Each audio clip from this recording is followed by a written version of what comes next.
అపరిమిత సిమ్ కార్డులతో నేరాలు ఎక్కువవుతున్న నేపథ్యంలో సుప్రీంకోర్టు కీలక వ్యాఖ్యలు చేసింది. ఇకపై ప్రతి సిమ్ కార్డును ఆధార్ నెంబర్తో లింక్ చేయాల్సిందిగా కేంద్ర ప్రభుత్వాన్ని ఆదేశించింది. ఈ ప్రక్రియను ఏడాదిలోగా ముగించాలని కోర్టు ప్రభుత్వాన్ని కోరింది.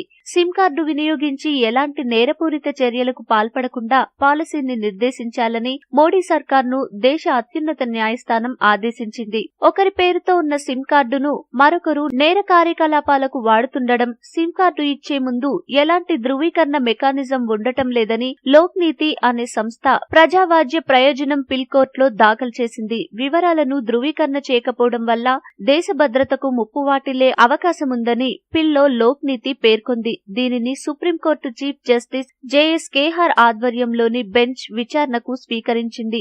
మొబైల్ సబ్స్క్రైబర్లంతా తమ డీటెయిల్స్ ను సమర్పించాలని, మొబైల్ నెంబర్ను ఆధార్ నెంబర్తో అనుసంధానం చేసుకోవాలని ఆదేశాలు జారీ చేసింది. రీఛార్జ్ చేసుకున్న ప్రతిసారి విధిగా ఓ ఫామ్ ను నింపి సబ్మిట్ చేయాలని సుప్రీంకోర్టు ఆదేశించింది. దేశంలోని మొబైల్ సబ్స్క్రైబర్లందరినీ గుర్తించి వారి వివరాలను ధృవీకరిస్తామని కేంద్రం కోర్టుకు తెలిపింది. ఇందుకోసం కొత్త పాలసీని ప్రవేశపెట్టి 1 సంవత్సరంలోగా పూర్తి చేస్తామని సుప్రీంకోర్టుకు వివరించింది కేంద్రం.